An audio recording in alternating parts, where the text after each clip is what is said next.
이 천지간 만물들아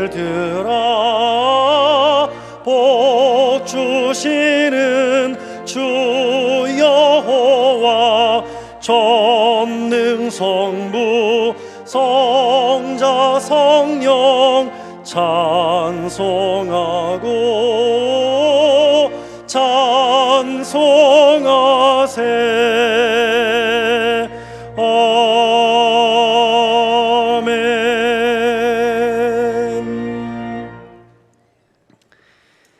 만민들아 우리 하나님을 송축하며 그의 찬양 소리를 들리게 할지어다. 그는 우리 영혼을 살려두시고 우리의 실족함을 허락하지 아니하시는 주시로다. 하나님을 찬송하리로다. 그가 내 기도를 물리치지 아니하시고 그의 인자하심을 내게서 거두지도 아니하셨도다.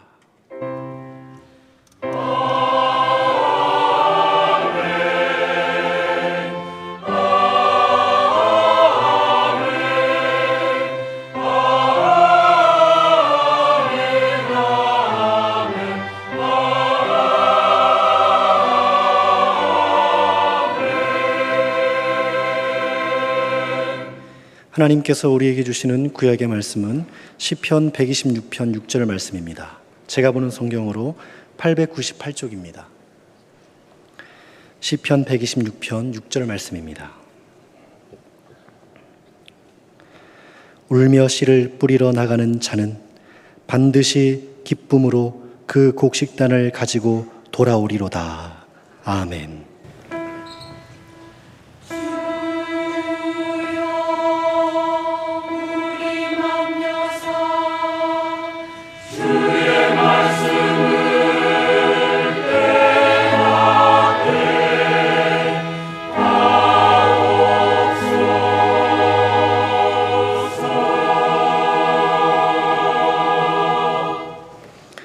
하나님께서 우리에게 주시는 신약의 말씀은 마태복음 13장 24절에서 30절 말씀입니다.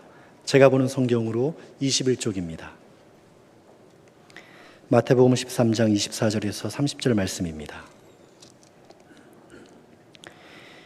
예수께서 그들 앞에 또 비유를 들어 이르시되 천국은 좋은 씨를 제밭에 뿌린 사람과 같으니 사람들이 잘 때에 그 원수가 와서 곡식 가운데 가라지를 덧뿌리고 갔더니 싹이 나고 결실할 때에 가라지도 보이거늘 집 주인의 종들이 와서 말하되 주여 밭에 좋은 씨를 뿌리지 아니하였나이까? 그런데 가라지가 어디서 생겼나이까? 주인이 이르되 원수가 이렇게 하였구나. 종들이 말하되 그러면 우리가 가서 이것을 뽑기를 원하시나이까? 주인이 이르되 가만두라. 가라지를 뽑다가 곡식까지 뽑을까 염려하노라. 둘 다 추수 때까지 함께 자라게 두라. 추수 때에 내가 추수꾼들에게 말하기를 가라지는 먼저 거두어 불사르게 단으로 묶고 곡식은 모아 내 곶간에 넣으라 하리라. 아멘. 비유는 구약 성경에 15번, 신약 성경에 46번 나오는데 신약 성경 마태복음 13장에는 여러 가지 비유가 나오고 있습니다. 오늘의 신약 본문 말씀 내용을 흔히 가라지 비유라고 합니다. 그 내용은 좋은 밭에 좋은 씨앗 잘 뿌려놨는데 밤중에 마귀가 와서 가라지 씨앗을 뿌렸다. 어느 날 보니까 가라지가 커져서 눈에 띄고 저거 뽑아버릴까요? 했더니 가라지를 뽑다가 알곡, 곡식도 망가질 수 있으니까 그러지 말아라. 그리고 마침내 나중에는 다 분리될 것이고 분별될 것이고 거기 따르는 상과 벌이 있을 거다 하는 겁니다. 농사가 잘 되려면 밭이 좋아야 합니다. 그런데 처음부터 비옥한 땅이 쉽지 않습니다. 그러나 손을 쓰면 됩니다. 돌이나 잡초를 제거해주고 등거리를 뽑아주고 퇴비를 잘 주면서 땅심을 길러주면 좋은 밭으로 가꾸어 나갈 수 있습니다. 씨앗이 좋아야 합니다. 종묘라고 그러죠. 좋은 품종의 씨앗을 선별해서 심고 잘 가꿔야 합니다. 농부의 관심과 수고가 어느 정도냐에 따라서 수확이 좌우될 수 있습니다. 늘 찾아보고 계속 관리하고 그리고 계속 갖고 나가면 아무래도 수확이 늘 수밖에 없고요. 제대로 가꾸지 않으면 수확이 떨어질 수밖에 없고요. 그런데 무엇보다 날씨, 기후가 좋아야 합니다. 이른 비와 늦은 비가 제때에 필요한 만큼 내려주고 햇볕이 잘 쬐어 주어야 합니다. 농부들이 흔히 하늘이 도와줘야 한다, 그런 말을 하잖아요. 그 말의 뜻은 바로 이런 의미입니다. 벼를 심어놨는데 피가 나요. 피 아세요? 논농사 안 지어봐서 잘 몰라요. 그런데 이게 얼마나 비슷한지 구별하기가 어려워요. 그래서 피를 뽑아주는 걸 갖다가 피살이 그렇게 말하잖아요. 그런데 이 피가 자라서 이제 굉장히 커진 다음에는 특별히 수확기를 앞두고는 피살이를 안 합니다. 우리나라에서도. 왜냐하면 피를 뽑다가 벼를 다치게 되기 때문에 피살이를 안 하는 겁니다. 성경에 나오는 가라지는 우리나라의 돌피와 비슷한 것인데 피보다 곡식과 더 흡사하다고 합니다. 그 구별하기가 어렵죠. 한참 자라서 이삭이 팰 때쯤 되면 분간할 수 있는데 이때는 이미 뽑아버릴 수 없는 형편이 되어버리는 겁니다. 근데 그 가라지에는 독이 있어서 그 열매를 사람이 먹으면 구토와 설사를 일으키고 죽을 수도 있다고 합니다. 매우 고약한 놈입니다. 그러니까 싹부터 잘 키워야 합니다. 식물도 어렸을 때부터 잘 길러야죠. 동물도 어릴 때부터 길을 잘 들여야 합니다. 사람도 그렇습니다. 내 신앙도 기초부터 잘 키워나갈 일입니다. 내 인생도 내 자식도 마찬가지입니다. 그래서 아이들이 말을 할 적에 그 말은 그렇게 하는 게 아니고 이렇게 표현하고 이렇게 말해야 하느니라. 어렸을 때부터 좋은 습관을 몸에 배도록 잘 길러놓으면 얼마나 좋아요. 또 세상을 보는 자세, 세상을 살아가는 태도, 이런 것도 일찍부터 가르치고 특별히 사고방식을 잘 가르쳐야 합니다.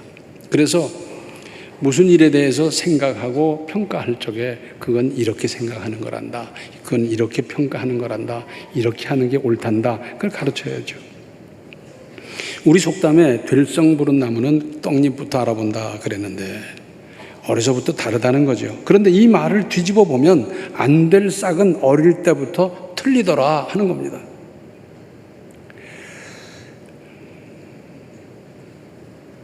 그래서 그런 잎은 아주 어릴 때부터 바로 잡든지 제거하든지 할 일입니다. 3살 버릇 80까지 간다 그러지 않습니까? 데살로니가전서 5장 21절과 22절을 보면 범자에 헤아려 좋은 것을 취하고 악은 어떤 모양이라도 버리라 했습니다. 21절은 참과 거짓을 식별하라는 뜻이고 성령의 은사라고 불리우는 일들에 함부로 휩쓸려 들어가지 말고 냉정하게 식별하여 좋은 것을 취하고 악은 비슷하기만 해도 버려야 합니다. 그것이 앞으로 그냥 두면 악으로 발전할 수 있다든지 또는 그런 게 전혀 없다 하더라도 가능성이 보이면 그것은 손을 떼야 합니다. 분별하는 지혜를 주도록 우리는 하나님께 구할 일입니다.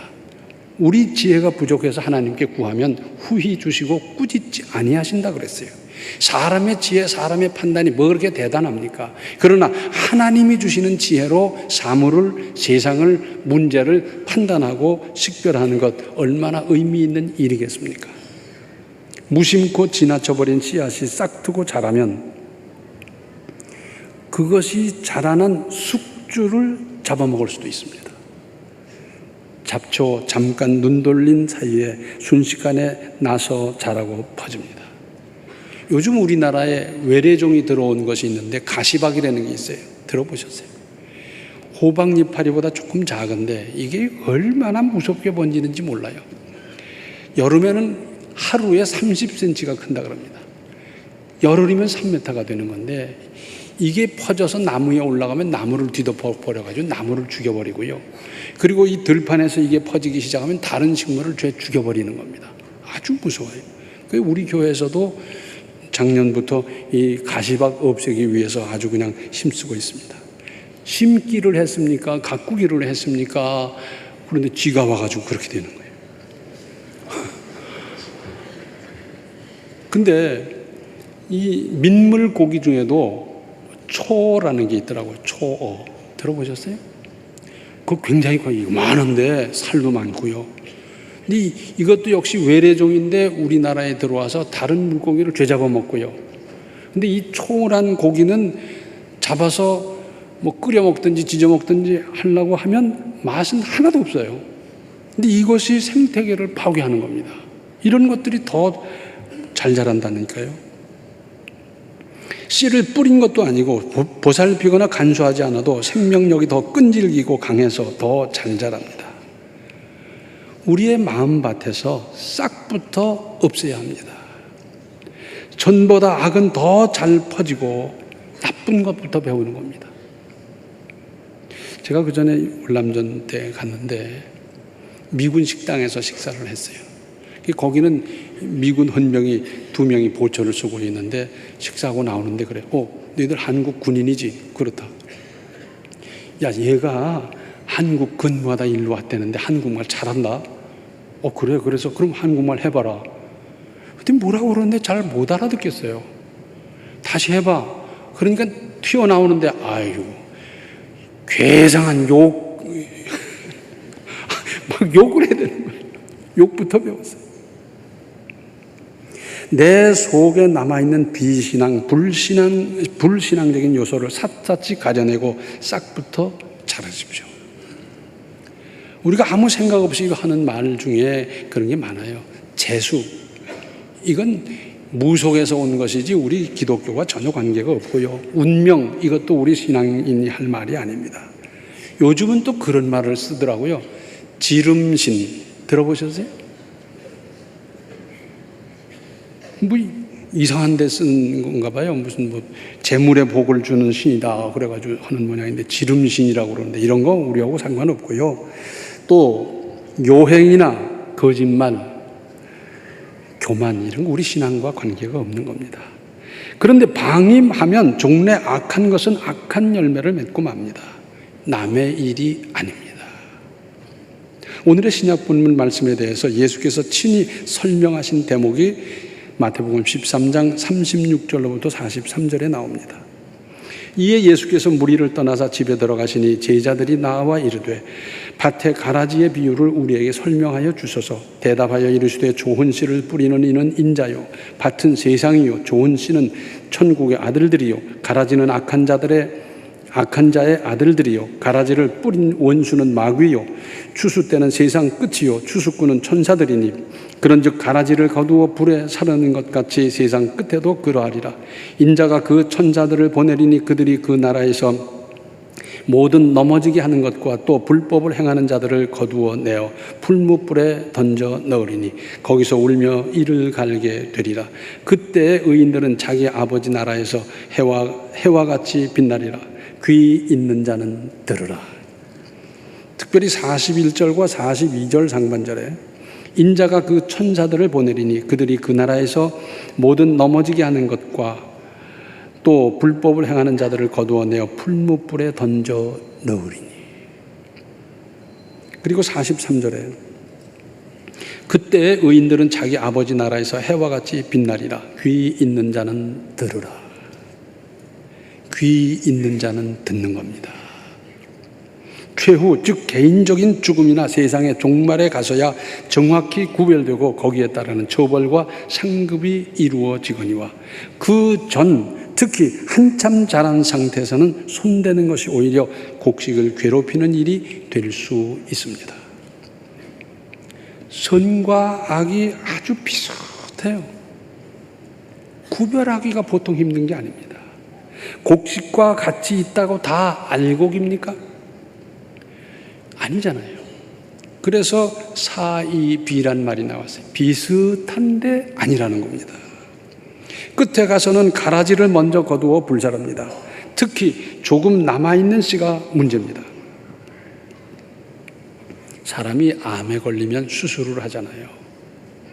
수술을 하는데 무슨 특수 안경을 끼고 그러면서 암세포를 전부 구석구석 제거하고 봉합을 하지요. 근데 그 다음이 문제거든요. 육안으로 보이지 않고 특수안경으로도 보이지 않는 조그만 암씨가 남아가지고 그것이 퍼질까봐, 그래서 그 후에 항암 치료를 받지 않습니까? 눈에 띈 게 아니었어요. 그런데 남아있을까봐 그 항암 치료를 해서 그걸 다 다스려 놓는 겁니다.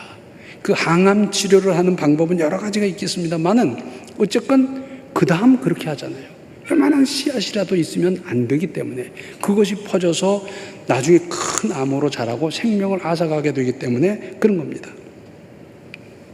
디모데후서 4장 10절 상반절을 보면 대마는 세상을 사랑하여 나를 버리고 데살로니가로 갔고 했습니다. 바울에게 전도를 받고, 그리고 바울의 전도 여행길에 나도 가자 결단하고 나서는 것이 쉽겠습니까? 자기 하던 일을 그만두고 자기 가족과 이별을 하고, 그리고는 바울 일행에 하는 일, 가는 길은 다 험난한 길인데 그 길을 가겠다고 결단하고 나오는 것 쉽겠습니까? 근데 그렇게 결단하고 바울 일행을 따라 나섰는데, 그런데 세상을 사랑했다는 겁니다. 특별히 이 헬라 말에는 사랑이란 단어가 여러 가지가 있는데 여기서 쓰는 사랑이란 단어는 어떤 단어냐? 아가페라는 겁니다. 아가페는 하나님께서 죄인을 사랑하셔서 죄 없으신 아들을 이 땅에 보내고 십자가에 몸버려 피 흘려 죽으심으로 죄인을 구원하시는 이 사랑이 아가페예요. 이건 사람이 흉내낼 수도 없어요. 그러니까 이 데마가 세상을 얼마나 사랑했는지 말로 할 수 없이 사랑했다는 겁니다. 그래서 결단을 하고 바울 일행을 따라 나섰는데 그 속에 남아있는 세상을 사랑하는 마음이 점점 커지더니 마침내 그것이 데마의 인생을 좌우해버렸어요. 그래서 바울을 버리고 데살로니가로 갔는데, 당시에 데살로니가는 굉장히 융성하던 도시예요. 거기는 재밌는 것도 많고요, 신나는 것도 있고요, 밤새도록 즐길 거리도 있고요, 굉장해요. 근데 그걸 놓지 못하고 없애지 못하고 그것이 내 속에서, 자기 속에서 점점 자라다 보니 그 사람을 그리로 이끌어 버렸어요. 바울을 버리고 이제 갔다는 것은 하나님을 버렸다는 것이고, 그 후에 그분이 돌아왔겠습니까? 싹을 없애십시오. 밤에 가라지를 뿌려 놓았다 그랬는데 무슨 뜻입니까? 내가 의도한 일이 아니라는 사실입니다. 내가 그걸 끌어들이지도 않고 그걸 사모하지도 않고 좋아하지도 않고, 그런데 어느 순간에 내 신앙, 내 인생에 결정적인 해를 끼칠 수 있는 것이 슬그머니 들어와서 싹을 틔우고 있을 수 있습니다. 이것은 우리가 평생 조심할 일입니다. 그래서 어떤 사람 보면 신앙이나 인생 잘하던 분이 어떤 순간부터 무력에 빠져가지고, 그래서 돈이 된다고 그러면 뭐 인정사정 무슨 예의 범절 하나도 없이 그냥 거기 풍덩 빠져서 그렇게 사는 사람이 되더라고요. 저 사람이 어쩌다 저렇게 됐나 싶을 정도로 그렇게 돼요. 왜? 무력이라는 씨앗이 어느 순간에 들어와서 거기서 싹이 트고 자라고 막 그러다 보니까 그것이 내 인생을 좌우해버리는 거예요. 어떤 사람은 어느 때부터인가 명예욕이 발동해가지고 그전엔 안 그러던 사람이 감투만 씌워준다면 돌아다니는 거예요. 그냥 밥을 비비고 그냥 그것 무슨 별로 이문도 없어 보이는데 감투란 감투는 죄 쓰려고 돌아다니는 사람들이 있어요. 보셨죠? 그리고 아주 점잖고 온유하고 겸손하던 분이 어느 순간부터인가 교만해져 가지고요, 목에 힘이 딱 들어가고 뻣뻣해지고 그런 사람이 있어요. 그 씨앗이 뿌려지다 보니까 자기도 모르는 사이에 자기가 끌어들인 것도 아닌데 들어와서 여기서 자라서 그렇게 돼요.